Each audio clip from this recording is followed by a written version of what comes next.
Jornal 7 Dias. A semana em retrospectiva. Adebayo Vuns, Gustavo da Conceição, José Guerreiro, Andy Inglês, Rui de Castro. Análise e comentário. Jornal 7 Dias. Aqui na LAC.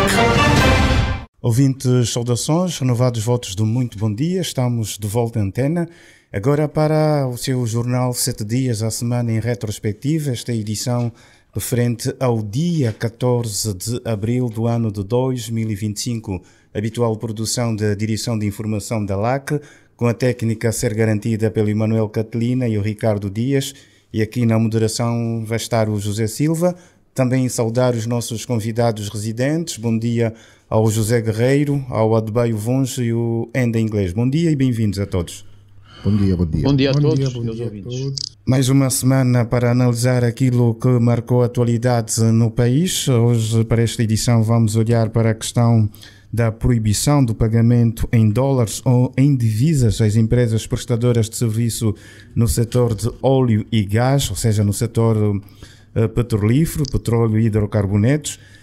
Vamos também olhar para outras questões que marcaram a semana, como é o caso da situação que gerou alguma polémica, algum ruído em torno da aquisição de bandeiras para a celebração dos 50 anos da independência nacional, e também para a questão do emprego. Foi lançado um concurso público para o ingresso no Estado, através do Memorial António Agostinho Neto e também de outros ministérios. Concurso que começou com uma procura intensa. Foram mais de 20 mil candidaturas para uma média de 900 vagas disponíveis. Vamos olhar para esses temas e começamos por olhar para o primeiro assunto desta edição. Tem a ver com a proibição dos pagamentos em divisas às empresas prestadoras de serviço no setor de petróleo e gás. Isto porque há cerca de 15 dias o Ministro de Estado para a Coordenação Económica, José de Lima Massano, confirmou que não haverá alterações à lei cambial, fechando assim a porta à possibilidade das empresas prestadoras de serviço do setor de petróleo e gás poderem receber em dólares dos operadores internacionais instalados em Angola. É uma questão que tem gerado esta polémica. Depois das declarações do Ministro de Estado, o Jornal Expansão também trouxe um artigo alargado sobre este assunto e que vai dividindo opiniões de especialistas e que também é trazido aqui para esta edição do seu Jornal 7 Dias. José Guerreiro, esta questão da dolarização dos kwanzas e da angolanização do setor de petróleos e gás, há quem diga que esta lei cambial vem também no quadro da angolanização, ou seja, é preciso valorizar os kwanzas, ou kwanza melhor, e porque também há esta procura, este déficit de disponibilidade de divisas. É o olhar que também tem em relação a este assunto, Zé Guerreiro? Bom, acho que o Zé Silva referiu muito bem que este é um tema, não é? Que continua a dividir especialistas do setor, economistas e políticos, não é? Que dirigem esta área estratégica do nosso país. É um tema fraturante, ou pelo menos que divide opiniões, não é? A minha primeira visão sobre o assunto, e parece-me não ser só este caso, mas muitos outros, não é? E os colegas já com mais experiência na área de finanças e economia, com certeza me corrigirão ou não, é que a minha visão é que medidas económicas, não é, que são teóricas, estrategicamente corretas e necessárias, não é, acabam por surtir efeitos contrários, não é? Uma vez que temos, segundo me parece, uma economia em profunda crise, desestruturada e, quase que eu atreveria a dizer, sendo mais radical, sem rumo, né? De facto, a desdolarização da economia implementada há alguns anos foi uma medida acertada. Nós temos uma moeda e é essa moeda que devem ser feitas todas as transações, todos os pagamentos, né? E acho que isto é indiscutível. E nos primeiros anos, quando a economia estava em desenvolvimento e quando havia os indicadores macroeconómicos havia um equilíbrio em termos de política monetária, financeira, etc., cambial. Isto foi funcionando, não é? Agora, como parece que estamos em crise em termos económicos, esta medida, que é correta e acertada, como disse, está a ter efeitos contrários. Não é? Porque quando foi anunciada essa medida, também foram, ao longo dos anos, foram anunciados apoio e incentivos a empresas angolanas que prestam serviços diversos às operadoras, às produtoras no setor petrolífero. Essas são estrangeiras, então foi chamado, como diz o José Silva, a angolanização do setor, é o chamado conteúdo local, né? Para que as empresas angolanas usufruam também dos ganhos da produção do petróleo, né? As empresas angolanas estariam ligadas ao fornecimento de serviços e bens às operadoras, seriam pagas na moeda local e, quando necessário, poderiam comprar divisas para adquirir no exterior, né, os insumos e serviços que necessitariam para prestar um bom serviço às tais operadoras. Isto teoricamente está certo, está correto. Empresas operadoras estrangeiras a produzir petróleo, o governo forçou que as empresas angolanas também entrassem no setor, elas podem fornecer serviços e bens às empresas operadoras, ok, são pagas em kwanzas, com os kwanzas compram divisas legalmente, oficialmente, e assim regularia o sistema financeiro nesta área de petróleo e gás. O que todos ganhariam, não é? Isto é que é o correto. Só que na prática, aliás, e não só, né, nesta medida, como noutras, as coisas que são corretas depois descambam. Quer dizer, os mecanismos depois não funcionam. Ou seja, atualmente, e por isso a tal divisão e a tal discussão, as empresas angolanas, por muito kwanzas que tenham, não conseguem aceder às divisas para honrar os seus compromissos internos. Não conseguem chegar às divisas. Então, por mais que o Ministro de Estado diga, não, vamos manter a lei cambial, isso é teórico, porque na prática não está a acontecer a medida estratégica correta que o governo havia implementado, que é dar a possibilidade que as empresas angolanas também usufruam, né? As empresas e os empresários usufruam desta realidade que é a produção de petróleo. Portanto, como é que ficam se as empresas angolanas não conseguem aceder às divisas?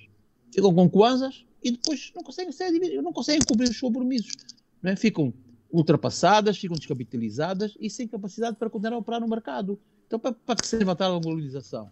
O tal conteúdo local? É mesmo só papo, não é? É mesmo só papo. Então, as empresas estrangeiras, como necessitam de facto desses insumos, desses bens e serviços, têm elas próprias que adquirir no exterior, em divisas. Dizendo, como aliás disse o Zé Silva, não é? Que o Expansão titulou, nesta última edição, de que milhões de dólares vão ficando fora do país, em contas das Maurícias, do Panamá, no Dubai, etc. Ou seja, volto a dizer, a medida correta não está a ser implementada por deformações da nossa atual economia, não é? Do nosso atual funcionamento da economia, não é? E, portanto, é uma medida correta que não está a surtir efeito. Eu não sei bem que interesses estão por trás destas políticas que não se cumprem, não é?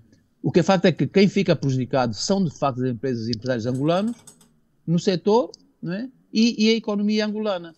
Como nem tudo deve ser desgraça, e terminaria mesmo com mais uma nota de bom humor, não é? Como os economistas angolanos, competentes, com experiência e conhecedores da realidade, que os há e muitos, né? Parece que não querem estar, ou não os colocam na fila para integrarem a governação a vários níveis. Eu volto a reiterar uma proposta que havia feito há alguns programas.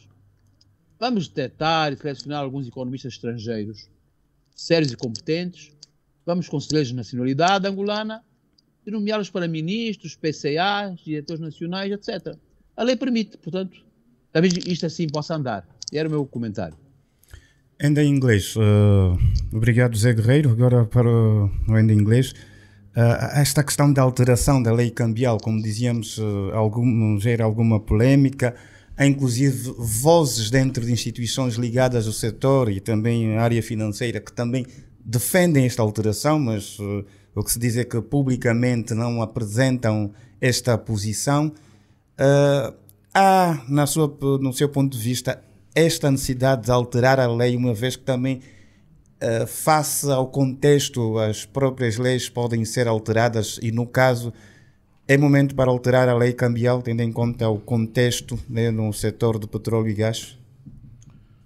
Para já, não é? Acho que a lei deve ser revista. Não é? E depois, em face da análise e avaliação desse processo de revisão, decidir se devemos alterar ou não e em que profundidade. Estamos a falar de uma lei de 2012. São 13 anos já. O contexto alterou-se substancialmente, não é? Mesmo que não houvesse essa pressão, portanto, as boas normas, as boas práticas de gestão e governação, não é? Contemplam isto, não é? Eu acho que já é a altura de rever. Agora, a alteração, não é? Deve ter como base uma análise profunda dos custos, benefícios e impactos, não é, desta lei, não é?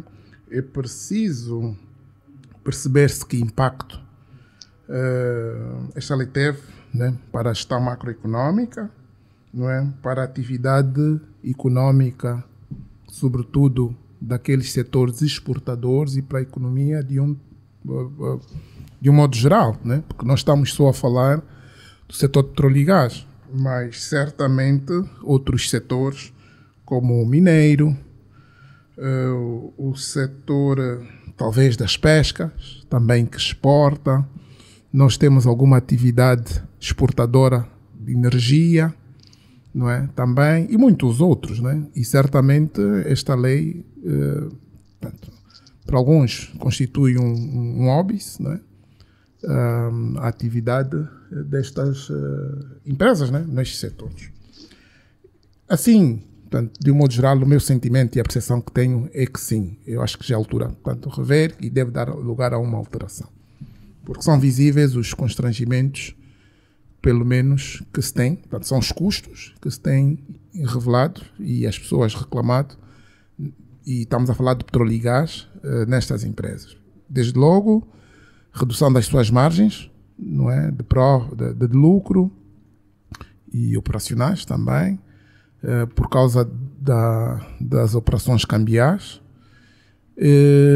o acesso aos cambiais, porque eles têm que ter recursos e, como disse bem o Guerreiro, não é? Tem que ter liquidez em moeda forte, tem que ter acesso aos cambiais para fazer face às suas despesas de operação, não é? O que compromete a sua competitividade e a sua continuidade. Portanto, há relatos de que algumas empresas, inclusive, tiveram que fechar, e aquelas que estão a operar tiveram que abrir empresas fora para continuar a operar. E isto também em concertação e reconhecimento dos operadores de petróleo, né? Porque elas fazem parte de uma cadeia de valor e, ao serem admitidas ao setor, portanto, se não prestam o seu serviço, comprometem as empresas operadoras, e não podemos nos esquecer que estamos a falar do principal setor econômico do país. Portanto, isto deve ser visto com os olhos de ver. Acredito que há, sobretudo, receios na perspectiva da gestão macroeconómica, os desequilíbrios que têm que se ter, é verdade, mas é preciso depois compatibilizar os outros interesses, não é? Não sou de pão vivo homem, nós não vemos só de gestão macroeconómica, né? Portanto, nós estamos a ver os índices de pobreza, desenvolvimento económico e social, da atividade produtiva, não é? E com certeza que o acesso às divisas, porque vivemos muito da importação, tem-se constituído um obstáculo a estes outros setores. Portanto, referia-me, é preciso compatibilizar os interesses, portanto, o interesse nacional, de um modo geral, a promoção do desenvolvimento económico e social, mas depois também há o interesse dos vários grupos económicos. E aqui me parece que estão em colisão os interesses do setor financeiro, que ganha muito no negócio das divisas, não é? E na prática tem acesso e vende, não é? E o curioso é que elas Portanto, este setor utiliza o dinheiro, os kwanzas das operadoras de serviço, né, que também geram muitos kwanzas para a economia. Com essa liquidez vão ao mercado cambiar, não é? Conseguem comprar os kwanzas e depois vendem aquelas pessoas que até têm contratos em dólar, né? Portanto, aqui é um paradoxo, né? Até parece aquela história, né? Há um verso do Miyakoto que diz, né, de um poema dele, que diz que é preciso de ser um outro para ser o mesmo, né?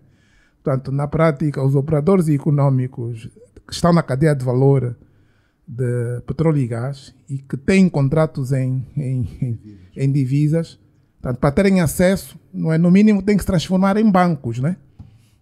Para terem acesso aos seus kwanzas, aos seus dólares. Portanto, é um paradoxo.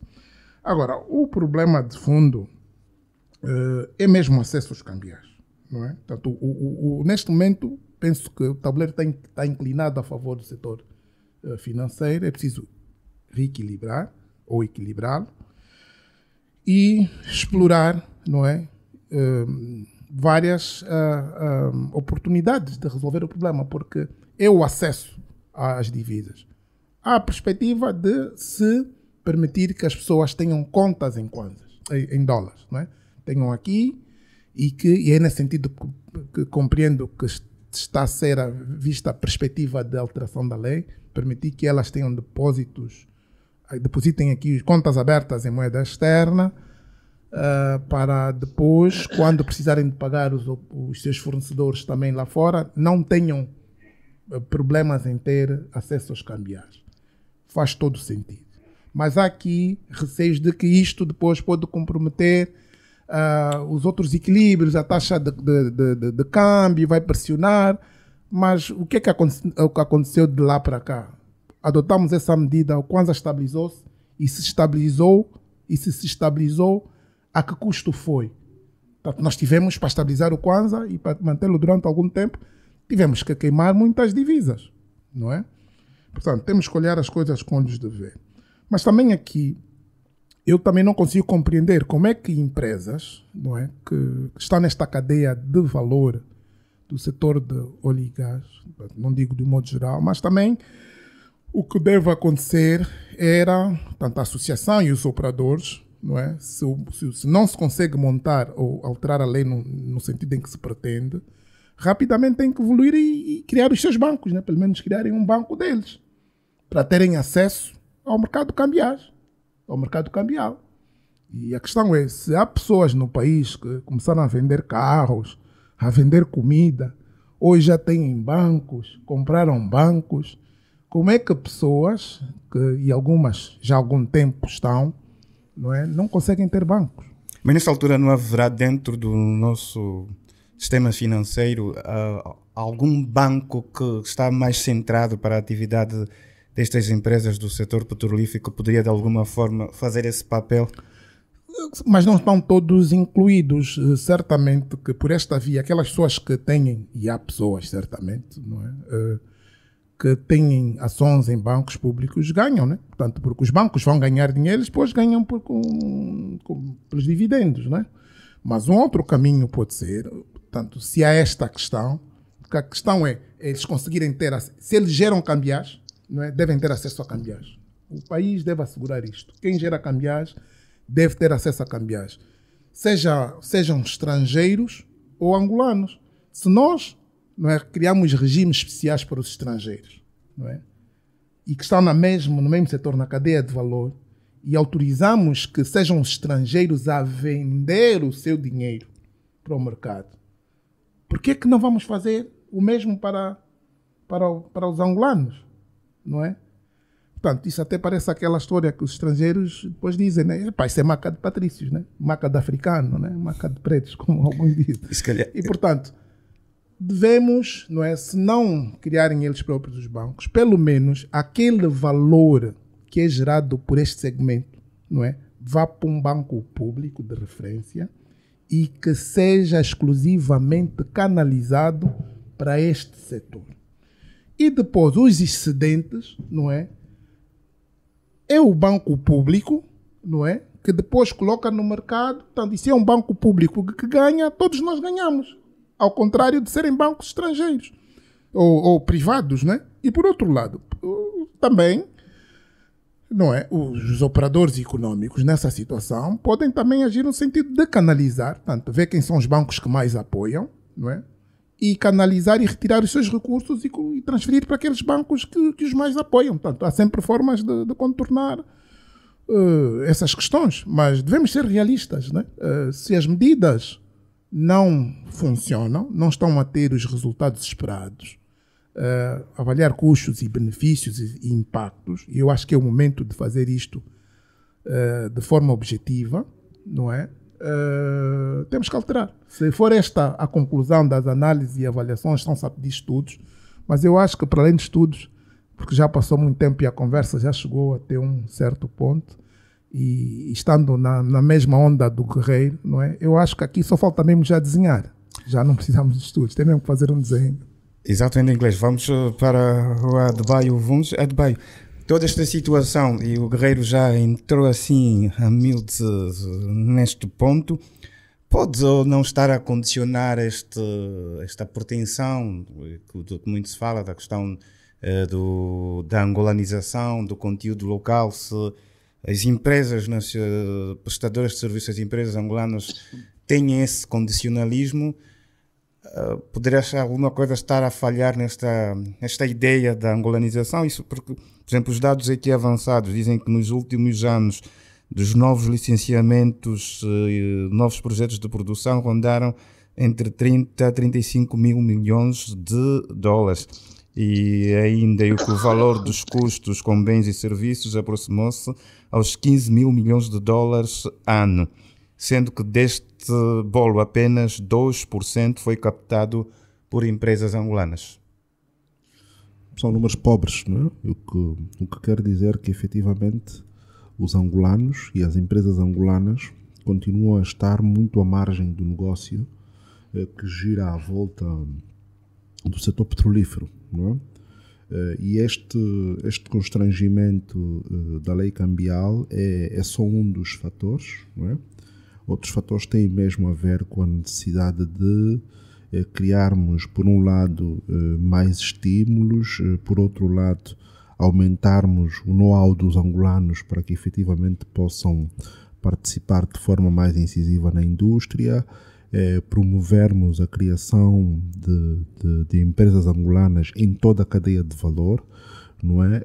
E assegurar, obviamente, que haja aqui alguma capacidade do setor financeiro em dar o impulso, não é? Para que essas iniciativas consigam ter capacidade de minimamente participar, não diria já competir, mas pelo menos participar aqui no jogo, não é? Porque efetivamente, por exemplo, os nossos indicadores de produção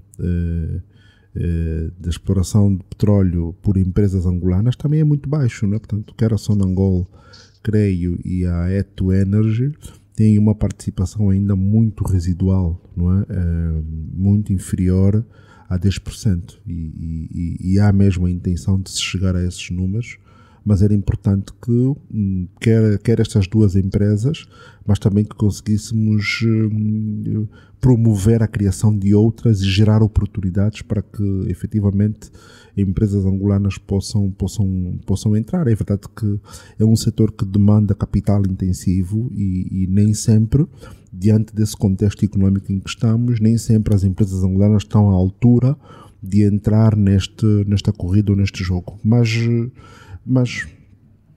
este tema é o substrato para efetivamente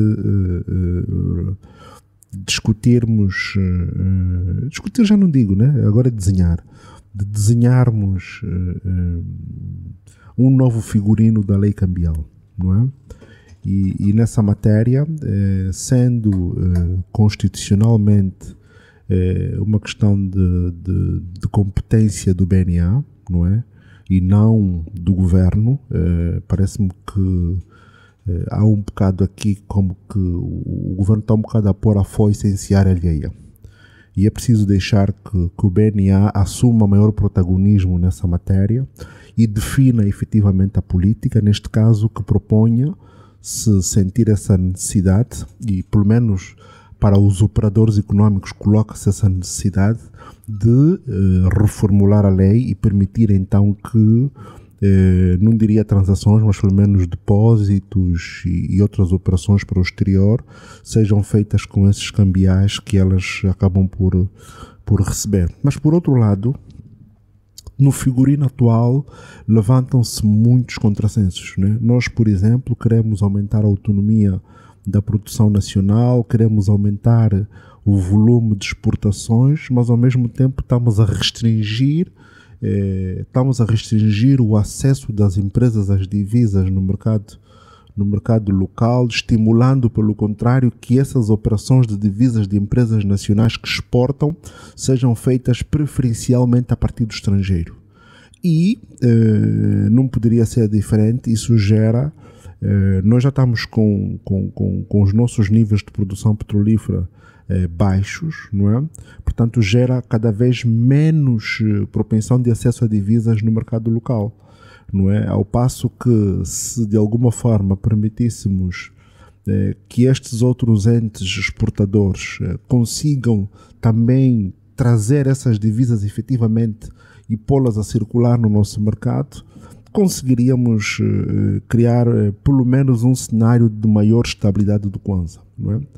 Porque quando nós olhamos os números de 2012, ou se quisermos, quando começou a queda do preço do petróleo de 2014, ou se quisermos olhar ainda assim nos últimos anos, né? E por acaso o artigo de expansão faz essa referência, quando olhamos para o câmbio de 2022 a 2025, estamos a falar que ele saiu de 415 kwanzas o dólar, e hoje estamos a falar de uma taxa que anda à volta dos 912, mais do que o dobro. Portanto,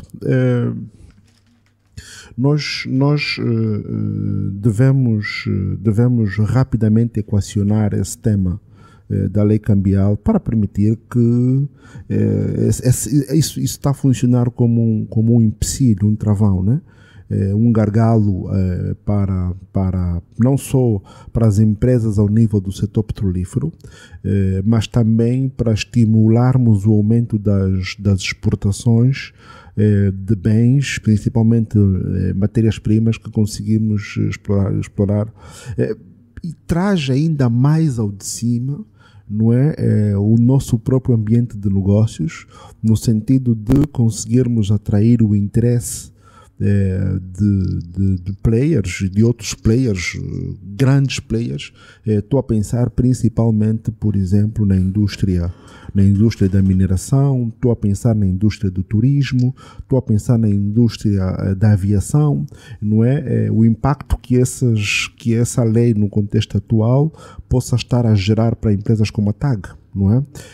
Que tem muitas operações de manutenção, que são e mesmo compra de peças, acessórios, o que for, que são feitas a partir do estrangeiro, e quando grande parte da sua receita é gerada, mesmo que tenha operações com o estrangeiro, 60% da sua receita, por exemplo, é gerada em kwanzas, e portanto, com estes solavancos ao nível da taxa de câmbio e mesmo do acesso às divisas, estamos aqui num ambiente econômico muito pouco favorável, muito pouco estimulante, não é? Mesmo ao aumento da própria produção, permitindo-nos exportar e com isso termos outras fontes de divisas, porque nós, do ponto de vista dos recursos, não é? Felizmente não nos podemos queixar, não é? Portanto, nós temos cobre, lítio, e magnésio, ferro. Portanto, temos aqui um naipe grande de recursos. Estou já a falar dos recursos minerais, mas poderíamos olhar para outros produtos, como os produtos dos bens agrícolas, onde alguns deles poderíamos estimular a produção, não só para termos autossuficientes, mas também para, de alguma forma, conseguirmos exportar e colocá-los a ser transacionados noutros mercados, aqui ao nível da região, nomeadamente, onde existe uma grande oportunidade. Penso nas frutas, penso em alguns tubérculos, penso mesmo em alguns cereais, não é? E que efetivamente, mesmo que mais exigentes, porque a cadeia de produção agrícola ela é muito mais exigente, por exemplo, do que a exploração de alguns minerais, não é? Mas que são todas elas, ou iriam todas elas concorrer no final do dia para que o país tivesse efetivamente mais acesso a divisas e não tivéssemos hoje neste cenário onde praticamente só o petróleo é que nos garante esse acesso. Obrigado, Adebayo Vuns. Eu ainda quero acrescentar algum ponto relativamente a este tema, mas vamos partir agora para o nosso primeiro intervalo e daqui a pouco regressamos, onde estamos a analisar esta questão da lei cambial, as divisas a nível do setor de petróleo e gás e o seu jornal 7 dias, a semana em retrospectiva. Jornal 7 Dias, a semana em retrospectiva. Adebayo Vuns, Gustavo da Conceição, José Guerreiro, em inglês, Rui de Castro. Análise e comentário. Jornal 7 Dias, aqui na LAC. Ouvintes, estamos de regresso já para a segunda parte do seu Jornal 7 Dias, a semana em retrospectiva. O tema ainda a ser abordado é essa proibição do pagamento em dólares às empresas prestadoras de serviço no setor de óleo e gás. Há um debate em torno deste tema, proposta de revisão ou alteração da lei cambial. O Ministro de Estado para a Coordenação Económica já veio dizer que não será possível, pelo menos não há esta pretensão, por enquanto. Estamos aqui a olhar para esta questão ainda em inglês. Haverá necessidade, por exemplo, ainda falamos quase todos nisso na primeira intervenção, nas primeiras intervenções, de se trazer um debate aberto sobre o assunto com vários intervenientes no setor. O Adebayo trouxe aqui este dado de que a lei cambial é responsabilidade do Banco Nacional de Angola, do Banco Central, e não do Governo, e sabemos que foi alterada a própria lei do Banco Nacional, que acaba por ter mais autonomia nessas questões. Há a necessidade deste debate abrangente. Não, o ainda falava a nível, por exemplo, sugeriu a nível do próprio setor, né, as empresas organizarem-se, a criação de um banco, mas este debate deve ser mais alargado em torno desta questão da lei cambial? Sim, deve ser alargado e sustentado em factos, né? Não pode ser na base de crenças, né? Não se fazem políticas públicas na base de crenças, né? E concordando com o Adebayo, não é? Esta é uma matéria sobre a qual o BNA devia ter o principal protagonista, incluindo municiar a sociedade com estudos, né? Tanto os bancos, não é? Um banco como o nosso, o Banco Central, certos bancos comerciais têm áreas de estudo, não é? Portanto, esse estudo que se fala é para ontem, tem que estar disponível, não é? E nós cometemos muitos desses erros, não é? Nós somos muitos de extremos, 8 ou 80, não é? E eu costumo sempre a dizer, entre 100 e 0 há muitos números.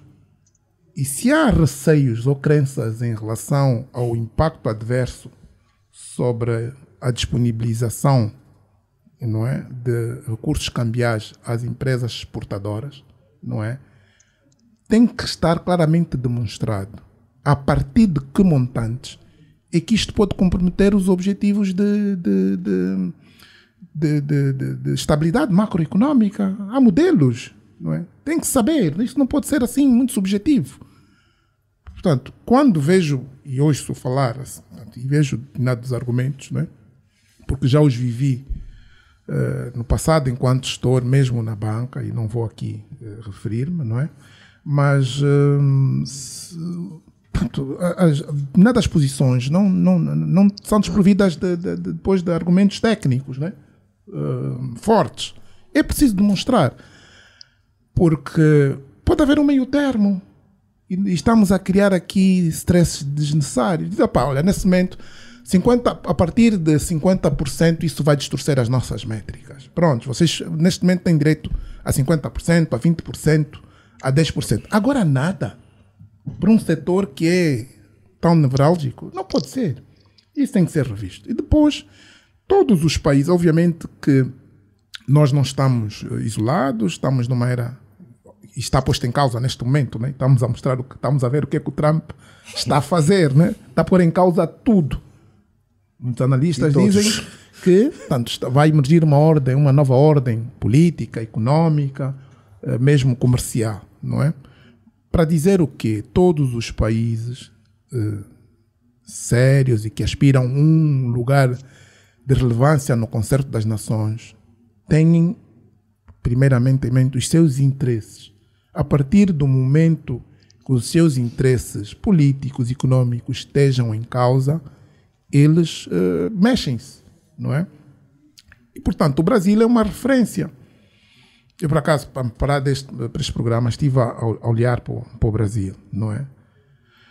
O Brasil, o Banco Central do Brasil, e é importante também reforçar a independência dos bancos centrais, mas creio que é uma medida de 2022. O Banco Central do Brasil autorizou a abertura de contas em moeda estrangeira para depósitos de garantia relacionado com descomissionamento ou desativação de instalações de petróleo e gás, permitindo que as empresas movimentem recursos em dólar para garantir os custos associados a essas atividades.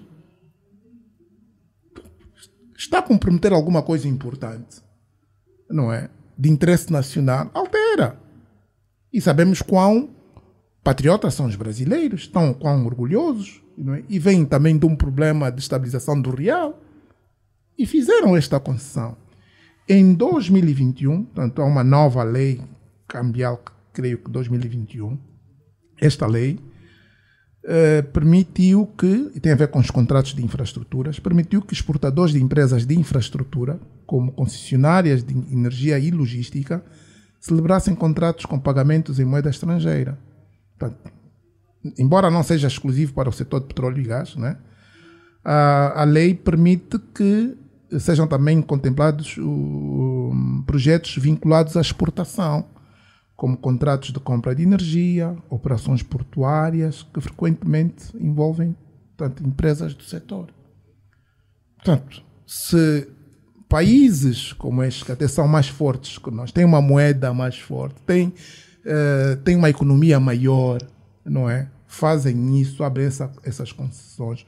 Por que é que nós não iremos fazer? Obviamente, calculando o risco. Temos de tomar decisões calculadas em risco. E esses aspectos, o Edbai, quando se referiu da nossa pouca expressão, né, em termos do conteúdo local, não é? Medidas como as que temos não ajudam, né? Porque ninguém vai se meter num negócio para perder dinheiro. Portanto, o próximo passo e a ambição e a aspiração de quem está na cadeia de valor e é prestador de serviço, o próximo passo é querer ser operador. Portanto, o viveiro, não é? E a base da análise e avaliação daquilo que poderá ser o desenvolvimento ou o envolvimento dos operadores angolanos, né? Em termos do conteúdo local, não é? A gente está aqui na prestação de serviço, vão ganhando dinheiro, vão conhecendo o setor, vão estabelecendo relações e vão ambicionar a subir na cadeia de valor. E, portanto, se começam a perder aqui, a perder dinheiro, e as suas, por causa desta medida, muitas empresas saírem do setor, não vamos ter, dentro daqui a 50 anos, mais angolanos neste setor.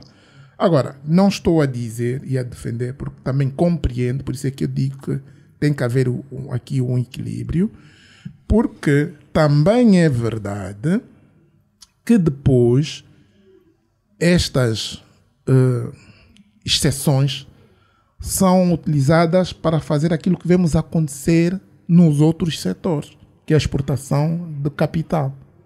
Está a ver? Portanto, essas pessoas têm acesso aos cambiais, em vez de investirem e progredirem, não é? Têm a oportunidade depois de comprar mais casas noutros sítios. Portanto, investir no imobiliário e tal, sem primeiro investir na indústria. Portanto, eu advogo que se as análises demonstrarem que há mais ganhos e benefícios de abrir concessões, deveríamos abrir, nem que fosse gradualmente, e que houvesse um maior controle, não é, destas operações, que os recursos cambiais devessem ser o acesso para benefício da produção nacional, quer sendo no petróleo e gás ou noutros setores, e que fossem de facto investidos, né? E houvesse muito controle em relação a isso. E que por esta via pudéssemos então fomentar e dar passos mais significativos do conteúdo local e da angolanização da indústria. Para fechar, debaixo essa questão das divisas, né? Falávamos aqui dessa necessidade deste debate aberto e pelo aquilo que se ouve, é um tema que fica muito pelos bastidores. Bom, é mau porque as políticas públicas devem merecer a participação de todos, pelo menos das partes interessadas, não é? E esse debate deve ser público, aberto, transparente, fundamentado, tal como dizia o Wenda, não em crenças, mas em estudos, não é? E, portanto, pressupondo aqui uma capacidade de se gerar um diálogo, não é? E, efetivamente, permitirmos fazer os ajustes às políticas em função do contexto, não é? Nós não podemos considerar as políticas demasiado estanques, porque elas devem sofrer no fundo as adaptações do contexto. E no contexto atual nós sabemos que as empresas, para se financiarem, sobretudo essas que operam no oil and gas e outras que podem ter outro tipo de oportunidades internacionais, elas para se financiarem entre a opção de divisas e a opção local com taxas, na maior parte dos casos, acima dos 20%, a preferência é óbvia, não é? Portanto, é óbvia, e aquelas que efetivamente puderem vão sempre procurar onde efetivamente o financiamento é mais barato, e nomeadamente todas as oportunidades que possam surgir nos mercados internacionais. Por outro lado, eu creio que nós estamos indiretamente a estimular aqui uma fuga de capitais. No fundo, são divisas que poderiam estar a circular no nosso sistema, já as poucas que temos, mas mesmo assim, se elas estivessem a circular no nosso circuito bancário, teríamos mais benefícios, até os tais benefícios macroeconómicos, não é? Permitindo então que conseguíssemos obter maior estabilidade, não só do valor do Kwanza, o que também é muitas vezes discutível do ponto de vista da promoção das exportações, até que ponto nos interessa também ter um Kwanza tão forte, não é?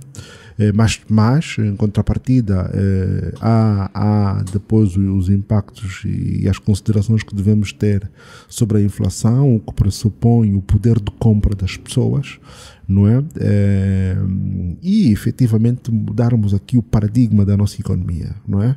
E se por um lado há aspectos defensáveis no sentido de estimularmos o aumento da produção nacional, mas por outro parece que estamos aqui num falso nacionalismo monetário, não é?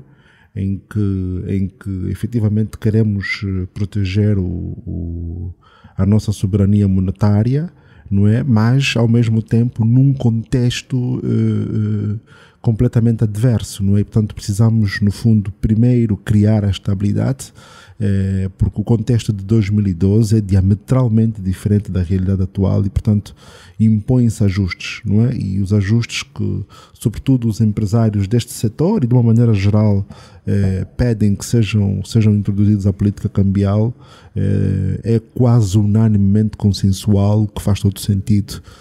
E lá está, tal como dizia o Wenda, precisamos de ao menos medir em que medida, não é? Ter uma noção até onde podemos ir e até onde esses ajustes não comprometam os tais objetivos mais gerais da política macroeconómica, mas efetivamente toda a observação empírica nos leva a concordar que se impõe um ajuste, não é?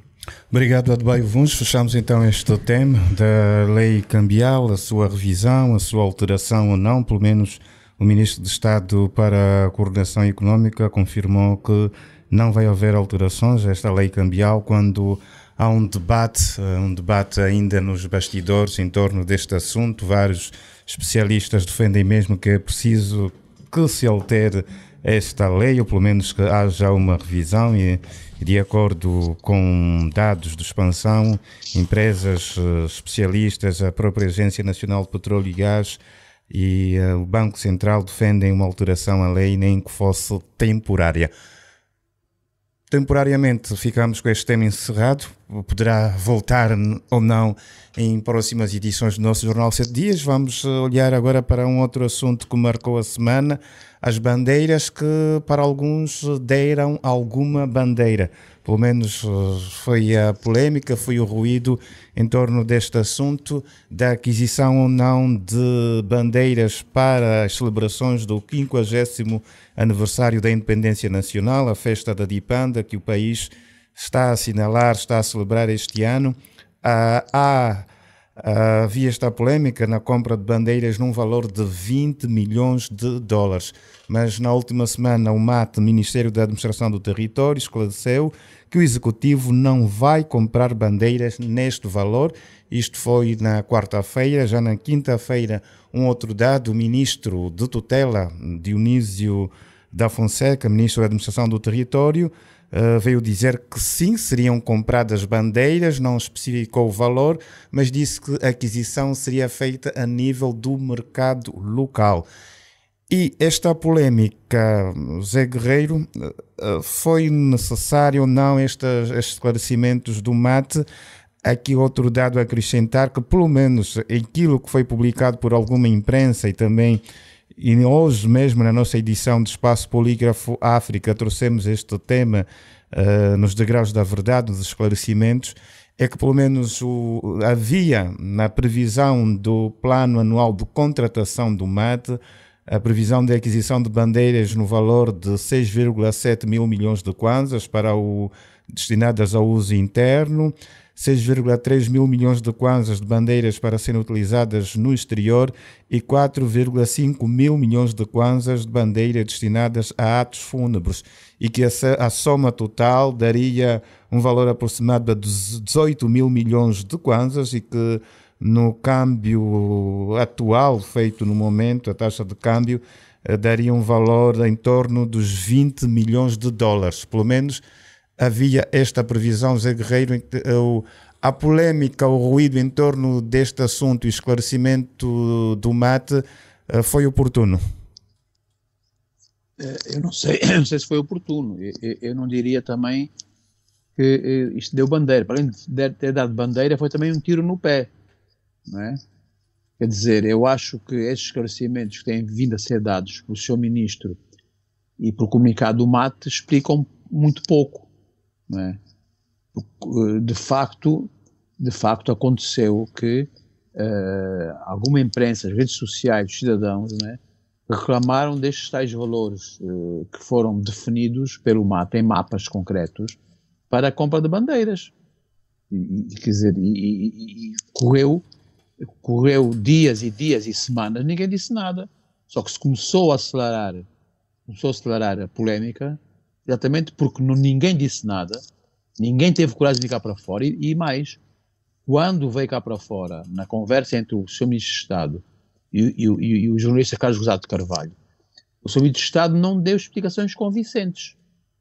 Não deu nenhuma explicação convincente, pelo contrário, acho que ficou um bocado engasgado na resposta, não é? Depois desta situação que o MAT veio dizer em comunicado que não ia nada comprar 20 milhões de bandeiras. Mas depois o Novo Jornal provou, através dos mapas que apresentou, que sim, tinham sido feitos os tais procedimentos para a contratação de 20 milhões de bandeiras, 20 milhões de dólares para bandeiras, não é? Eu não sei ao preço de 0,6, 0,7 custa cada bandeira, quantos milhões de bandeiras nós vamos ter, não é? Isso é necessário, esses milhões de bandeiras, não é? Por outro lado, agora, na continuação da polémica, vem-se dizer que não, vai-se produzir dentro, vai-se produzir cá no país, é o que está-se a tentar dizer. Qual é a indústria nacional? Onde é que está essa empresa de confecções que pode produzir o valor correspondente a 20 milhões de dólares de bandeiras? Onde é que está? Portanto, quer dizer, é um tema que como outros, né, fica muito embrulhado em diz que diz, e depois as explicações e a comunicação do governo a propósito, né, não é explícita, não é completa, não é? Eu para além e eu tenho estado nesta área há muitos anos, não é? Para além de um residual no tempo antigo, porque até essas empresas foram perdendo o gás e estão descapitalizadas ou deixaram de existir, para além de um residual de material de propaganda, material de marketing que era feito no país, eu até podia dizer 3 ou 4 empresas, essas empresas desapareceram ou estão sem hipótese de importar matérias-primas. Como é que se vai dizer que 20 milhões de bandeiras se vai comprar no exterior, no interior?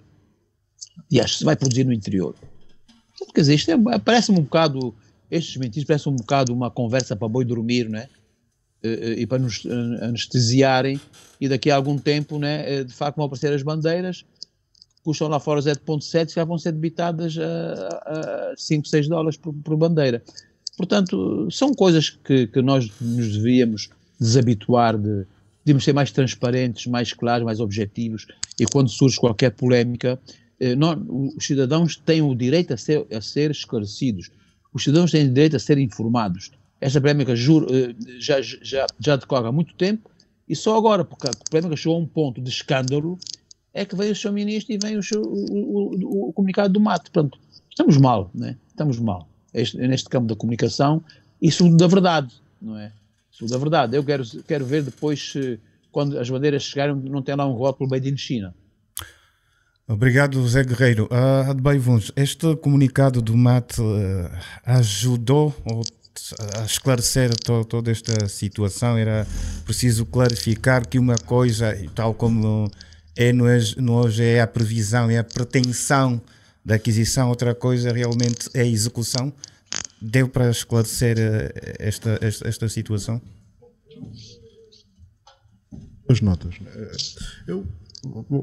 Nós temos neste momento, creio que é a Testang, né? Ou a antiga Testang 2, creio que com capacidade de produzir materiais em tecidos e outro tipo de produtos. E parece-me muito pertinente que as compras nacionais privilegiem efetivamente a produção nacional, pouca ou muita que exista, não é? E portanto eu acredito que por princípio é um bom princípio que efetivamente as compras nacionais privilegiem a produção nacional. Vis-a-vis isto, questionamos-nos então sobre a competitividade do mercado nacional face digamos, aos produtores de outras praças, de outros mercados, não é? E portanto será relevante percebermos em que medida o critério de preço, não é? No mercado local será ou não competitivo com as importações. O que efetivamente esperamos é que não seja nem o dobro nem o triplo daquilo que é ou que seria a aquisição noutras geografias, não é? Mas por princípio parece-me bem que se privilegie efetivamente a produção nacional. Um outro aspecto importante deste processo é que a notícia surgiu do facto do plano anual de contratação do MAT ter sido publicado no portal da contratação pública. Então, o que nós esperamos também é que o processo de contratação seja feita, no fundo, com base nos critérios de leilão no portal da contratação, ou seja, que seja um processo, primeiro, com players identificadamente públicos, que seja um concurso aberto, não é? E que seja feito no portal. Isso vai assegurar transparência e vai assegurar que o preço seja competitivo. A prática mostra que nesse tipo de procedimentos abertos e quando são em leilão no portal da contratação, o valor, digamos, orçamental previsto para este tipo de compras públicas vem geralmente, o valor final vem muito cá para baixo do valor orçamentado. Então, vamos assumir por hipótese que esteja orçamentado os 20 milhões num cenário de compra no portal da contratação, geralmente poderá ficar nos 15, 12, não é? Abaixo do que efetivamente estava orçamentado, e portanto permite ao Estado fazer então poupanças e canalizar depois esses recursos para outro tipo de despesas. Outro debate que se levanta é sobre a pertinência da compra para essas bandeiras, num contexto de bastantes adversidades, de muitas dificuldades sociais e mesmo económicas. Não é se este valor não é demasiado alto, não é, para compras só de bandeiras, não é? Eu defendo e aplaudo as celebrações em torno dos 50 anos, mas obviamente temos que ter aqui alguma razoabilidade, não é? E era então até pertinente e importante que houvesse alguma publicidade do que efetivamente poderá estar orçamentado no geral para todas essas celebrações, por cada uma das unidades orçamentais, e efetivamente quais serão a natureza das despesas que vamos incorrer nestas celebrações de 50 anos, obedecendo aqui claramente, repito, o princípio do bom senso e da razoabilidade, não é? Porque estamos num contexto social muito desafiante, e não podemos permitir-nos gastar tanto dinheiro em festas, quando efetivamente temos outras necessidades mais prementes, mais urgentes, e que têm a ver com as necessidades mais reais das pessoas, não é? Portanto, sim, eu defendo a celebração dos 50 anos, sem dúvida, mas temos que ter aqui alguma razoabilidade, e repito, no caso concreto dessas despesas, ser no portal da contratação eletrónica é um bom princípio, não é? Porque garante ao Estado no final do dia gastar menos do que aquilo que está orçamentado, e portanto a opção também pela produção interna é de todo de se aplaudir, porque efetivamente é um bolo que, a ser canalizado para o setor privado, sempre gera aqui algumas almofadas para essas empresas que estão nesse setor, mesmo que sejam poucas. Adebayo, uma questão, e porque falou nessa razoabilidade, a questão do bom senso, o próprio MAT, no seu comunicado, diz que a compra de bandeiras a ter sido proposta no quadro da elaboração do Plano Anual da Contratação Pública, que veio no portal da Contratação Pública estes dados, mas diz também que tal hipótese não encontrou acolhimento nem no orçamento do MAT, nem em nenhuma outra unidade orçamental no quadro das celebrações de 50 anos de independência. Ou seja, há aqui também um assumir de que os números eram... No final do dia gerou-se aqui um misunderstanding, ou seja, ninguém percebeu ao certo de onde foi extraída essa informação dos 20 milhões de dólares. Alguém calculou os valores em kwanzas e chegou a essa ideia. Mas o importante era efetivamente então clarificarmos de quanto é que estamos a falar, que temos contemplados para esta operação, sendo certo que, ao ser feito no portal eletrónico, por leilão, em princípio o valor será necessariamente inferior.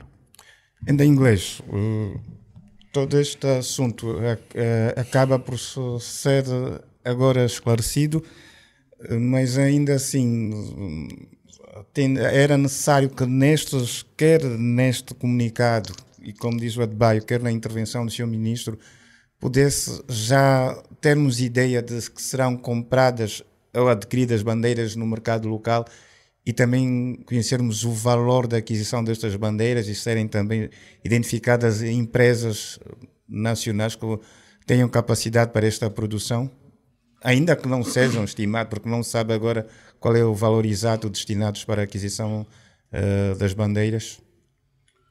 Bem, o que deduzo aqui, o cerne da questão principal deste rebuliço, né, que se criou, tem a ver com a razoabilidade do valor reportado, não é? Eu penso que essa é a questão de fundo. Penso que os comunicados, não é, no fim do dia, constituem recuos e ajustamentos. Portanto, inicialmente um recuo de que isto não vai acontecer, depois um ajustamento, portanto um recuo ajustado, não é? Porque comprar naquele valor era a questão principal, importação, no final do dia, pois não, vamos comprar, mas vamos comprar localmente, não é? E depois enfatizaram-se os benefícios, né, da compra local. Portanto, geralmente é assim, cria-se emprego, dinamiza-se a economia, mas lá está, isto depois tem que ser provado. Eu não tenho dúvidas que para uma celebração como as celebrações de 50 anos, né, que marcam os 50 anos da nossa independência, nós precisamos de bandeiras, precisamos sim. Não é? Depois agora é saber qual é também a questão da razoabilidade, não só do valor, mas do volume, não é? Porque também aí é o cerne da questão. A questão outra é que, feliz ou infelizmente, hoje, num contexto de informação, não é? As redes sociais, portanto, o Estado já não tem, e esse é o principal desafio das governações atuais, o Estado hoje não tem o monopólio de disseminação de informação, e alguma informação sobre atos de governação são rapidamente disseminados pelas redes sociais, que servem praticamente para escrutinar as ações públicas, e devemos ter muitos cuidados, não é, em relação a isso. O Adbai referiu-se muito bem sobre depois a pertinência desta compra, não é? E aqui, como referi, é pertinente, faz todo sentido que para as celebrações compremos bandeiras, mas depois não podemos também, pelo valor e volume das aquisições, não podemos ter dificuldade de comprar, por exemplo, fármacos, né? Por exemplo, né? Tem que haver algum equilíbrio. E acho que este tema das bandeiras, ou da bandeira, não é? É só o tipo a ponta do iceberg, né? E aqui para referir-me à pertinência de algumas despesas públicas. Eu tenho a impressão e a firme convicção, não é, que ao serem, não é, também volumes não razoáveis que se possam comprar, porque isso gera sempre negócios para alguém, para grupos empresariais, nacionais, é importante também que portanto, não há nada de mal desde que não haja, desde que estejam nos limites razoáveis, mas, por exemplo, não é, para além de bandeiras, o país gasta muito dinheiro em camisolas, não é, chapéus, coletes, canetas, agendas, que depois, portanto, não são prioritários, né? Geram-se negócios para determinados grupos, vivem disto. E depois há até a componente hoje ambiental, né? Portanto, para os órgãos ou as unidades orçamentais organizam muitos eventos durante o ano, não é? Conselhos consultivos e outras atividades, e geralmente vamos vendo que há sempre camisolas, chapéus, né, ou bonés para marcar essas datas, né? E nós não temos a consciência, e numa era em que se dá apelo, né, para a sustentabilidade, não é? E que temos responsabilidades, falamos dos Objetivos de Desenvolvimento Sustentáveis, não é? Não temos, às vezes, consciência do impacto que isso tem sobre aquelas metas que queremos alcançar, não é? Portanto, não só na perspectiva os impactos financeiros, que estamos a utilizar recursos financeiros, os parcos que existem, não é, para a aquisição de produtos, não é? Alguns produtos que se usam apenas uma vez, em detrimento de satisfazer as necessidades mais prementes das nossas populações, E depois não temos em conta também os impactos ambientais. Muitas dessas camisolas, e que a gente inclusivamente, quando vai a esses órgãos, para já as camisolas nem sequer servem, não se conseguem usá-las, mas já estão compradas, vendidas, e depois a gente usa uma vez, e depois na semana seguinte ou no mês seguinte, se houver outra atividade, mais milhares, centenas de camisolas. Portanto, eu acho que com este incidente, né, se possam melhorar também e fazer recuos estratégicos em relação à compra ou à realização de despesas nesses todos os domínios que me referi, não é? E um outro aspecto é que, de facto, precisamos de comunicar mais e melhor e atempadamente, né? Portanto, dá para ver que é a percepção que se teve, né? Que o segundo comunicado do Ministério do MAT foi, ou pareceu ser, para alinhar com o posicionamento do Sr. Ministro de Estado, não é? Portanto, ele sai primeiro com o comunicado, o Ministro deu uma outra perspectiva. Primeiro foi a primeira comunicação pública foi do Sr. Ministro de Estado sobre o que ele achava desta medida, e eu penso que faz todo sentido, né? A forma como ele comunicou, percebeu-se, não é? Depois, não sei o que aconteceu, o MAT fez um comunicado, não é? Depois o ministro fez outro, portanto, para haver algum alinhamento. Portanto, isso revela também que, ainda em termos de comunicação, devemos ter algum alinhamento, e percebemos exatamente quem é o porta-voz do Estado, não é? Sobre determinados aspectos, né? Se este é um tema que deveria ser o MAT a responder, se era o Ministério, portanto, e respondermos atempadamente, né? Não deixar que as polémicas, né? Portanto, a ausência de informação gera especulações. Portanto, eu acho que não se devia ter chegado tão longe, e quando tomamos determinadas decisões, temos que ter a sensibilidade de que, num determinado contexto, alguns aspectos são suscetíveis de criar de facto ruído, e temos de ser rápidos na reação. Obrigado, ainda em inglês. Fechamos assim este tema das bandeiras celebrativas aos 50 anos da independência nacional, e também fechamos a segunda parte do seu Jornal 7 Dias. Voltamos daqui a pouco. Jornal 7 Dias. A semana em retrospectiva. A de Baio Vuns, Gustavo da Conceição, José Guerreiro, em inglês, Rui de Castro. Análise e comentário. Jornal 7 Dias. Aqui na LAC.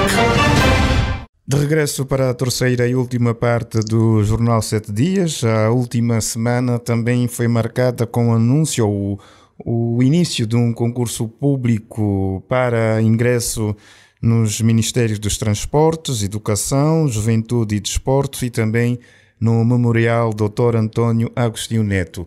São cerca de 900 vagas disponíveis para estas instituições. No primeiro dia, na segunda-feira, as inscrições eram apenas para o Memorial Dr. António Agostinho Neto. Depois abriram-se para os outros ministérios. O acesso é feito a partir do portal do CEP, portal da Contratação Pública, e está a ser gerido pela INAP, a Escola Nacional de Administração de Políticas Públicas. A informação que também obtivemos durante a semana é que em 4 dias foram registadas mais de 30 mil candidaturas, e nestes primeiros dias, só nesta primeira fase, apenas abertas 153 das 900 vagas. E é um concurso que a inscrição, a candidatura é apresentada via online, através do CEP, como já o dissemos, e porque estamos no mês da juventude, mês de abril, uma das inquietações dos jovens de Baio Vuns tem a ver com a questão do emprego. E houve muita procura, pelo menos 4 dias, 30 mil candidaturas para 900 vagas de Baio. É muita procura ainda para pouca oferta. Bom, sem dúvidas, né? Porque não surpreende, porque nós temos uma taxa de desemprego que anda à volta dos 30% da população, digamos, em idade economicamente ativa, não é? E estes 900 empregos disponibilizados pelo Estado confirmam também um outro dado, que é, primeiro, o facto do Estado ser o maior empregador efetivamente da nossa economia, não é? E em segundo, também aquela percepção pública muito generalizada de que trabalhar no Estado é mais seguro, ou para alguns até é menos exigente. E aí acho que devemos mudar este mindset instalado, não é? No sentido de tornar os empregos no Estado efetivamente mais competitivos, mais exigentes, com um crivo mais apurado sob todos os pontos de vista, não só em relação às habilitações e à competência técnica das pessoas, mas também alguns temas deontológicos e ligados à conduta ética, que é, digamos, expectável encontrar em quem é um funcionário público. Vis-a-vis a isto, não é? Coloca-se então o tema das quantas andamos do ponto de vista do emprego que a economia possa estar efetivamente a gerar. Os dados de 2024, pelo menos aqueles fornecidos pela senhora ministra do MAPTES, referiam-se a cerca de 250 mil empregos criados em 2024, creio. Mas era de todo vital que tivéssemos um desagregado maior dessa informação, não é? Em que províncias, em que setores, digamos, se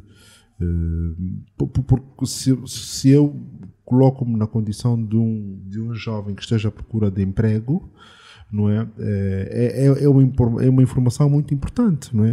Vamos imaginar que os dados que a senhora ministra referiu, vamos dizer, dos 255 mil, 200 mil daqueles empregos tenham sido gerados a partir dos centros de emprego. Se calhar conseguimos criar a percepção às pessoas, não é, de que ao invés de estar pelas ruas a entregar CVs ou a contactar a B e C, é preferível efetivamente que as pessoas se inscrevam nos centros de emprego e consigam por essa via atingir esse objetivo de empregabilidade, não é? Depois era importante percebermos a formação dessas pessoas, até mesmo para alinharmos com aquilo que falámos, creio que há algumas semanas, que tenha a ver com a formação e as oportunidades que o mercado de emprego proporciona vis-a-vis as habilitações que as universidades estão a proporcionar à nossa juventude.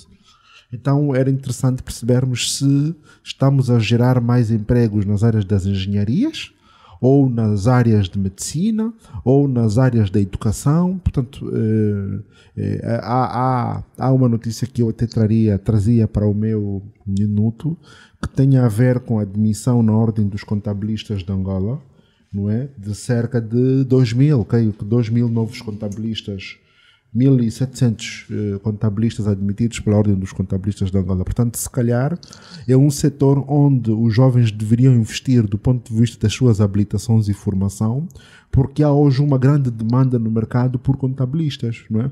Portanto, os números precisavam ser, do meu ponto de vista, melhor desagregados, e isso também facilita a procura de quem está na condição de desempregado ou subempregado, que nós também temos muito, não é?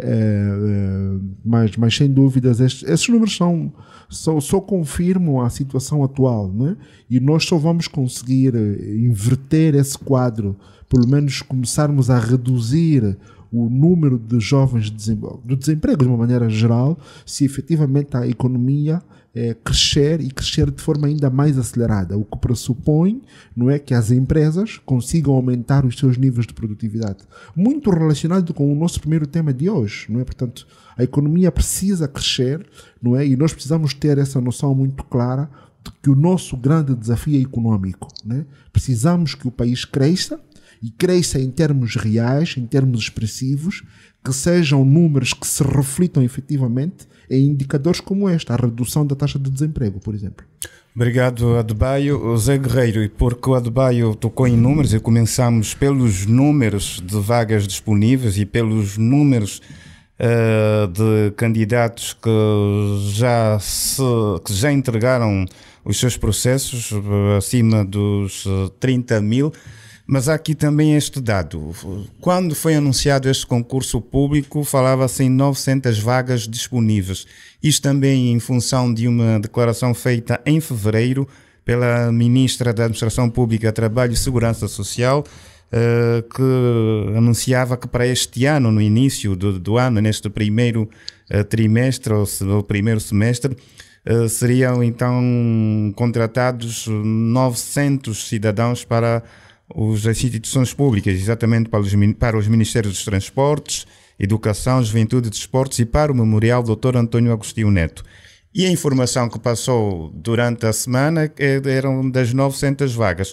Mas, no entanto, a entidade recrutadora única que está afeta à ENAP, que tem esta responsabilidade da contratação, veio esclarecer na quinta-feira que nesta primeira fase não estão disponíveis ainda 900 vagas para estas instituições públicas, mas sim 153, ou seja, também é preciso esclarecer, é preciso orientar a comunicação, os dados sobre esta questão do emprego, mas continua sempre a olhar para um número reduzido de vagas e esta informação é sempre fundamental que seja esclarecida. Eu começava concordando com uma coisa que disse o Adebayo. As pessoas devem se inscrever nos centros de emprego, né? E depois as entidades contratantes vão, esses centros de emprego, tentar obter os cidadãos para as vagas existentes. Estamos a fazer este espetáculo. Estamos a deturpar completamente a situação. Nós estamos, mesmo o tema trazido aqui ao debate. O que é que são 153 vagas para o manancial de desempregados que há no país? O que é que o setor público pode oferecer em termos de emprego? É sempre um número mínimo e comparativamente menor se a economia estivesse a funcionar em condições. Mas eu acho que não devemos fazer muito alarido sobre isto. E está visto. 900 vagas, há 30 mil candidatos. E se formos ver, todos eles têm alguma capacitação e têm alguma formação. Não têm emprego. Eu recebi já algumas, não diria dezenas, mas bastantes solicitações de pessoas que ouviram falar dos concursos públicos, normalmente para a educação, né? A pedirem se eu posso intervir, conhece muita gente, ou seja, a tal questão que o Enda coloca de ser espiritual, a cunha já é espiritual. Não é a cunha, como se cada um de nós cidadãos, conhece ou não conhece as pessoas, possa influenciar a tomada de decisão na contratação. Porque isto demonstra um problema. Há muito desemprego no país. Qualquer concurso público há 100 vagas e há 20 mil inscritos. Qualquer, ao longo destes últimos anos. Então, quer dizer, nós temos que inverter, não dar alarido a estas... Isto são peanuts, são trocos. Estes empregos são trocos. E estamos ainda a criar mais alarido. Porque estamos a anunciar meia dúzia de vagas e põe-se na rua 30 mil pessoas candidatas. Mas isto devia correr normalmente pelos canais próprios, não é? E a nossa preocupação não seria estarmos aqui com discursos sobre emprego, dando o setor público como o prioritário. O setor público nunca deve ser o prioritário. É a economia que tem que desenvolver-se. Nós temos que meter o nosso esforço todo no desenvolvimento económico, no desenvolvimento da agricultura, políticas de apoio à agricultura, à pecuária, à pesca, aos serviços, à industrialização, à indústria transformadora, à construção. Isso é que deve ser anunciado, isso é que deve ser publicitado, isso é que deve ser encaminhado. As políticas públicas devem ser feitas para isso. Agora, fazemos um alarido, estamos a criar 900 vagas de emprego. O que é isso? Né? É trazermos a informalidade para a formalidade. Isto é que deve ser a nossa preocupação, porque nós estamos aqui a tratar de peanuts. Né? Não é o setor público, para além do setor público criar aquilo que muito bem disse o Adebayo, hoje todos querem ir para o Estado. Querem ir para o Estado. Quer dizer, porquê? Porque é menos exigente, disse muito bem o Adebayo, menos exigente e mais seguro, entre aspas. Quando nós devíamos criar uma mentalidade de que trabalhar para o Estado é mais exigente e que o setor privado também é seguro, também devemos criar futuro estando empregados no setor privado. Portanto, quer dizer, este é um tema, eu não direi que é um não tema, mas é um tema que eu não gosto muito de analisar assim, se não for numa perspectiva do que é que devemos fazer para acabar com o desemprego. Isto é que é importante na minha perspectiva. Obrigado, Zé Guerreiro. É um tema que naturalmente podemos voltar a tê-lo aqui nas próximas edições. O emprego é uma questão que não se fecha, sobretudo a olhar para os jovens. Ainda em inglês, este formato, este anúncio, aqui a defesa da questão dos centros de emprego, está-se a perder um pouco esta cultura, é preciso reativar, é preciso dar mais vida aos centros de emprego, criar centros um pouco pelas várias províncias do país e eles realmente desempenhar o seu papel, ou a entidade única, a entidade de regulamento único acaba por hoje fazer essa função? Será suficiente? Não é uma coisa ou outra, é uma coisa e outra. Eu não vejo nada de errado em termos uma unidade recrutadora única para o setor público. Inclusivamente, acho que é um sinal de uma reforma que se fez. Né? O que nós assistíamos é que todos os setores estão aqui. Nós temos uma unidade a tratar do recrutamento de vários setores. As pessoas não têm noção quanto custa fazer um procedimento de contratação nas unidades orçamentais e órgãos dependentes. Portanto, até conseguir concluir o processo, são horas, são recursos, geralmente recorrem a uma entidade externa para o fazer, ou recorriam, privada, ok? Ou várias entidades privadas. Portanto, eu penso que ao concentrar-se numa entidade como a ENAP, que até é tutelada pelo órgão que tem a responsabilidade do emprego, faz todo sentido, não é? E pelo menos temos aqui a questão de uma economia circular, né? O dinheiro, porque até onde sei, não sei se já evoluiu, na altura a INAD ainda recebia dotações orçamentais, né? Subsídio operacional. Portanto, isto constitui uma fonte de receitas para a própria ENAP. Eu penso que é positivo. Portanto, esta perspectiva de reforma deve ser vista também neste sentido. Portanto, podemos, com uma unidade como esta, ter ganhos de eficiência, portanto, o custo pode baixar de recrutamento e o tempo também de resposta pode reduzir substancialmente.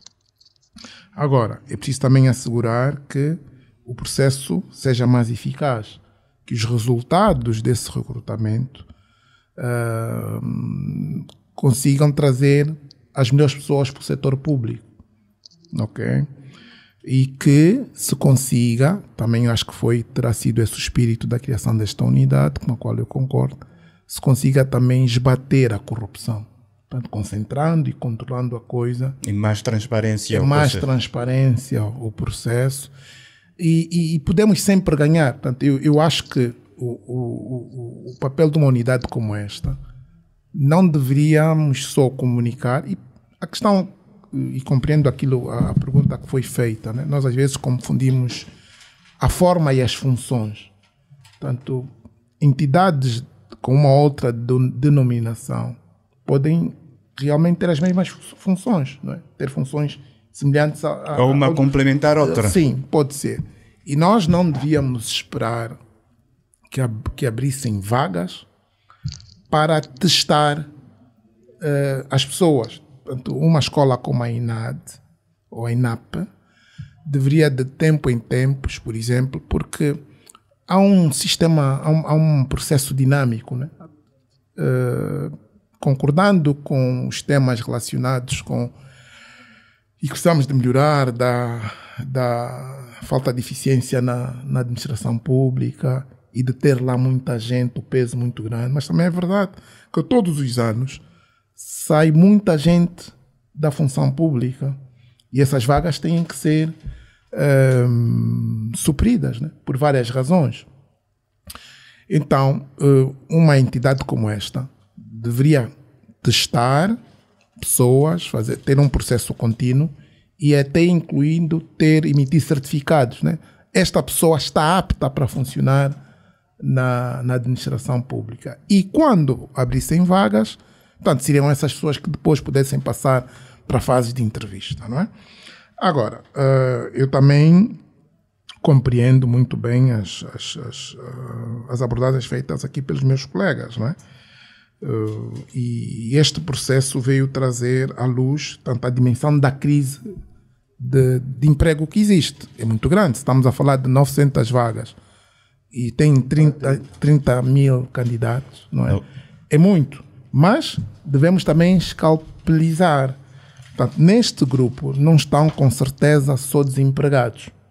Além dos empregados, há aquelas pessoas que estão subempregadas e que estão à procura de um melhor emprego. Há aquelas pessoas que estão desoladas e desencantadas com os seus empregadores, com os locais de trabalho que têm, isto no setor público e privado, não é? E depois, não menos importante, certamente que acontece, e há esta migração, e concordando com aquele aspecto que disse o Adebayo, portanto, muita gente vai para o setor público para ter segurança, emprego para longo prazo, para longa vida. Portanto, eu entro tendo ou não um bom desempenho, a menos que a minha unidade orçamental seja extinta, tem emprego para life, é para lifar, não é? E, portanto, nós devemos também olhar para essa perspectiva. Temos um trabalho muito grande para fazer neste domínio. Os números, de facto, não são animadores, não é? Portanto, as vagas são muito poucas para aquilo que está disponível, mas não podemos perder de vista que para termos também uma boa economia a funcionar, portanto, o funcionamento da economia e das diferentes entidades que operam na economia, empresas incluindo, assentam numa boa base administrativa. Portanto, não é possível, os problemas que temos e que enfrentamos, os desaires que temos até na implementação de boas estratégias e políticas públicas, têm sobretudo a ver também com o facto de não termos uma administração pública profissional, não é? E para depois também não falar competente, profissional, eficaz. Nós discutimos muito se é grande ou pequena. Eu acho que primeiramente, não é? Nós devemos falar da eficácia. Se eu num contexto como este, eficiência e eficácia, né? Para ser eficiente e eficaz tem que ser grande primeiro e depois reduzir. Portanto, o primado deve ser esse, eficiência e eficácia da máquina administrativa, para que tenhamos a economia a funcionar como esperamos. É uma ilusão pensar-se que nós vamos ter uma economia de mercado funcional, não é? E contribui para o desenvolvimento econômico e social que nós almejamos sem ter uma máquina administrativa funcional. E é o que nós não temos. A minha melhor expectativa é que, compreendendo e apesar de que ainda é muito pouco e pode parecer ridículo, mas tanto estão aí as sementes, não é? Portanto, é uma reforma que foi feita, vamos agora esperar pelos resultados. E dizer, como disse inicialmente, para terminar, não é uma coisa ou outra. Portanto, os centros de emprego podem continuar e devem continuar. Por exemplo, nós estamos a falar de instituições que têm as suas sedes cá em Luanda, por exemplo, né? Como é que acontece para o país? Portanto, as pessoas que concorrerem, por exemplo, que estiverem nas outras províncias, têm que vir a Luanda, não é? Portanto, é também um outro aspecto que temos que ver. No caso, submetem através do CEP, né? Candidatura que é digital ou online. Ok, está bem, mas depois, certamente, que nesses processos há entrevistas, sim, não é? Portanto, e um dos grandes problemas quando se trata do emprego é também o acesso, o custo de acesso. Portanto, isso não pode ser caro, não é? Não pode custar muito. Né? Eu, se tiver que apanhar um avião para vir à entrevista, portanto, eu estou praticamente excluído. Portanto, isso tem que se também pensar. E é por esta razão que eu... Aí os centros de emprego podem jogar um papel importante. Chamemos os nomes que entendermos. Portanto, eu não estou muito focado nos nomes. Portanto, alguém tem que prestar esta função localmente. E vamos depois falar da própria da desconcentração e há outro termo, né? Desconcentralização. Para não sei. Mas há um outro termo, não é? E na prática é a questão da governação. Portanto, que é possível e é necessário que se vá passando, não só formalmente, né, mas empoderando as autoridades locais para realizarem determinado tipo de funções. Portanto, na prática é isto. Portanto, tem que haver funções, instituições que prestem determinado tipo de coisa. Permanentes ou ad hoc, né? Mas têm que ser eficazes.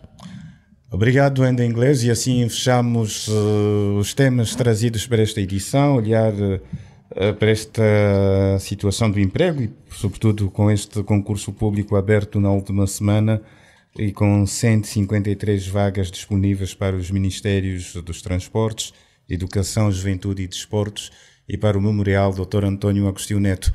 Estamos a encerrar a edição do Jornal 7 Dias referente ao dia 14 de abril. O último momento é para os recados. José Guerreiro, temos recados ou recado para esta edição? Temos dois breves. Primeiro, diria que o Rui de Castro, né? Mas também o Adebayo e o Gustavo é que são, digamos, não me levem a mal, são especialistas em cólera, né? E têm feito aqui no programa alertas muito sérios e permanentes sobre o surto da cólera em Angola. Hoje, com o número de casos a aumentarem assustadoramente, eu junto-me a eles, né? Como a cólera, como já vimos em programas anteriores e várias reflexões da sociedade, a cólera é uma doença da pobreza e da falta de condições, né? Falta de saneamento básico e distribuição de água potável, nomeadamente. E como essas questões não têm sido há muitos anos resolvidas de uma maneira permanente por quem tem governado, há que atacar, face a esta assustadora crise do surto da cólera, avanço do surto da cólera, há que atacar agora e já com absoluta prioridade as consequências, né? É que não podemos começar a atacar as causas, porque as causas já há anos que não vêm sido equacionadas. Temos que atacar as consequências, porque está a morrer muita gente. E está-se a alastrar para várias províncias. Então, há questões muito graves nas periferias das cidades, com o surto da cólera e os óbitos aumentarem. No programa anterior, não sei se foi o Rui de Castro, foi o Adebayo, mas penso que foi o Adebayo, havia sugerido que Sua Excelência, o Sr. Presidente da República, que também é titulado do Poder Executivo e também é Comandante-em-Chefe das Forças Armadas, chamasse-se a gestão desta crise, chamasse-se a gestão deste dossiê. Agora eu proponho, né, que as verbas, e como medida imediata, né, que as verbas destinadas à compra de bandeiras e festas, abordamos este tema durante o programa de hoje, bem como da contratação da seleção da Argentina, tudo no quadro da comemoração de 50 anos de independência, sejam imediatamente alocados na criação de mais e urgentes condições no combate à cólera no nosso país. Essa é a minha proposta. Segundo recado, é um recado que eu chamo, é segundo e último, que eu chamo, tem a ver com recordações, lembranças e informações. Primeiro, não se esqueçam de nos informarem em que pé está o processo de corrupção que corre os trâmites na Procuradoria-Geral da República, segundo ela própria informou há tempos, relativo ao ex-vice-presidente da República, o Sr. Engenheiro Manuel Vicente. O julgamento dos generais Scopelipe e Dino, em relação às questões do CIF, da CIF, tem também apontado a necessidade de saber qual é o papel de Manuel Vicente no quadro das acusações de que eles são alvo. O segundo tema com recordações, lembranças e informações quero recordar que ainda não temos notícias sobre o nome dos cidadãos responsáveis implicados no tráfico criminoso de combustíveis nas províncias da fronteira, após denúncia corajosa do Sr. Ministro de Estado e chefe da Casa Militar. Denúncia essa muito bem e, felizmente, reafirmada, confirmada, enriquecida por Sua Excelência o Sr. Presidente da República no discurso sobre o Estado da Nação o ano passado, e ainda a semana passada reafirmado pelo Sr. Procurador-Geral da República, a dizer que há nomes sonantes também no tráfico criminoso de combustíveis. Portanto, não se esqueçam de nos recordar, informar e lembrar em que pé está essa situação. Terceiro, como começou agora o segundo trimestre do ano, acho que é a altura também para lembrar, recordar, e se não for incómodo, tenham paciência, argumentos e tempo para nos informarem o que é feito do censo. Não é já os resultados, não é? O relatório anual, o relatório parcial e depois o final, que isso vai demorar algum tempo, sabemos. É para nos dizerem se terminou, se não, qual a percentagem de abrangência, se foram cumpridos os contatos com os brigadistas, etc, etc. Por outro lado, o que é feito do satélite também, do ANGOSAT 2? Por onde anda? Se ainda está em órbita?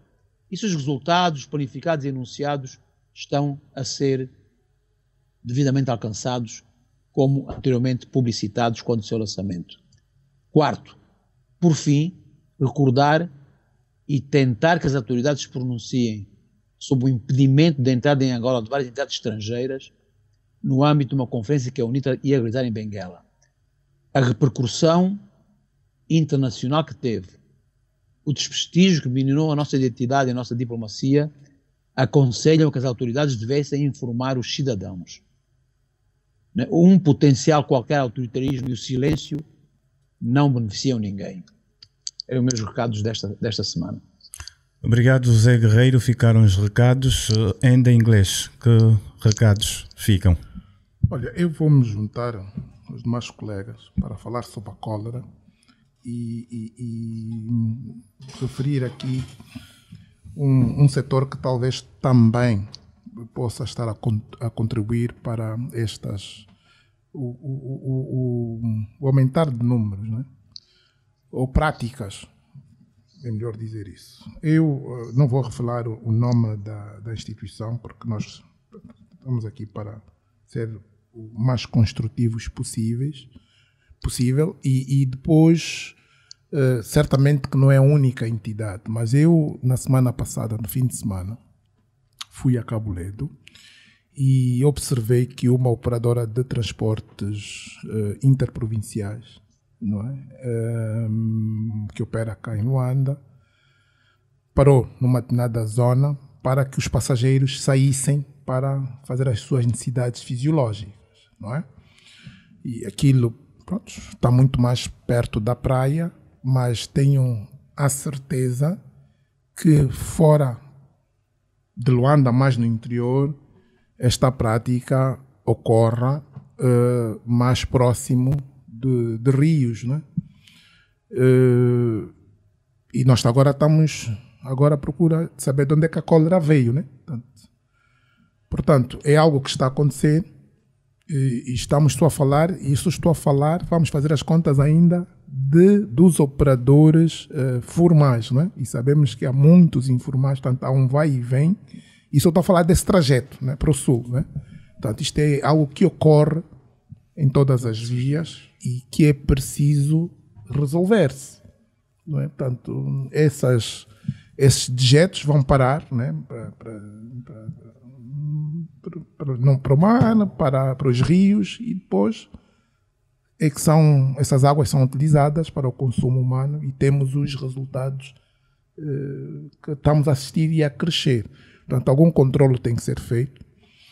E o curioso foi que, e compreende-se que, saindo daqui de Luanda, tanto 1 hora e meia está-se naquela zona, né? Portanto, geralmente é o momento que as pessoas saem para descontrair e fazer as suas necessidades. Mas antes mesmo, ali naquela zona, há postos de abastecimento de combustível, não é? Por que não se param nesses postos? E sobretudo no momento em que estamos a viver e a passar mal com a cólera, né? é verdade que nós não temos postos de abastecimento de combustível, né, suficientes pelo país, mas é a altura e nós já devíamos ter, e porque até estamos a promover o turismo interno, e é o que as pessoas fazem lá fora. Portanto, tem que haver plataformas e, sobretudo, aproveitar as estruturas já existentes dos postos de abastecimento para o fazer. Eu tenho presente ter feito em 1996 uma viagem de Joanesburgo a Cape Town, 18 horas, e são incontáveis o número de postos de abastecimento em que paramos para, por exemplo, até comer, né? E fazer as nossas necessidades fisiológicas. E aqui abre-se a oportunidade porque não basta, as empresas fazem a ligação de pontos, né? E ao meio do caminho temos comunidades, e se criarmos estas plataformas, que às vezes gostamos de dar nomes muito esquisitos, né? Mas estamos a fomentar a própria economia, porque as pessoas precisam de consumir, precisam de comer, precisam de dormir, portanto, e deve-se incentivar, porque são necessárias, né, para a operação a realização dessa atividade económica. Das duas uma, ou o Estado faz, ou tem que se assegurar que os privados façam, incluindo os tais operadores económicos, que em associação, e até existe uma associação, que sejam elas a promover isso e ser sócios, não é? A associação ser sócia dessas estruturas, inclusivamente serem elas também sócias dos postos de abastecimento, e que criem condições para atender às necessidades dos seus passageiros. Isto ainda nós não levamos muito a sério, não é? Mas num contexto até de responsabilidade social, não é? Uma dessas coisas vai para a mídia, e nós não temos empresas ainda muitas cotadas em bolsa. Isso é algo que é muito mau para a reputação dessas empresas, né?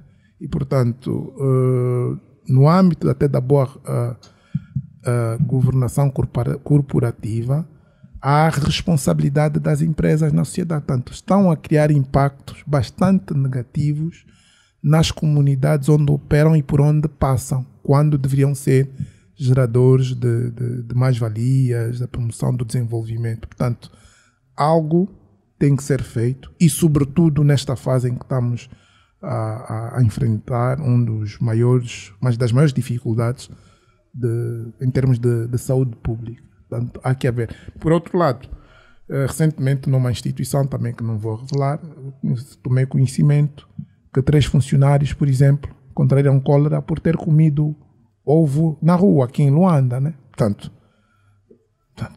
algo tem que ser feito.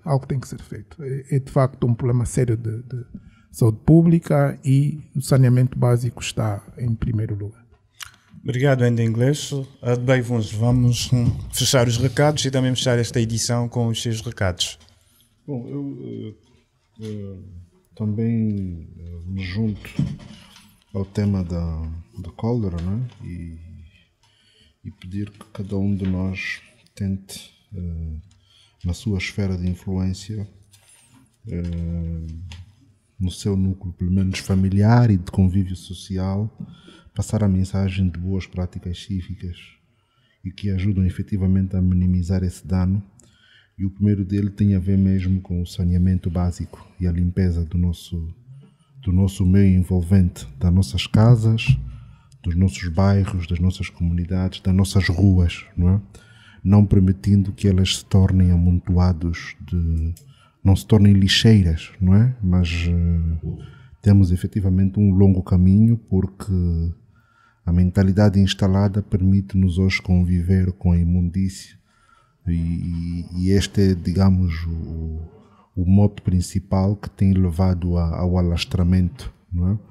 E portanto precisamos de todos os dias, todos juntos, espalharmos essa mensagem e criarmos uma maior consciência cívica e também uma atitude diferente, não é?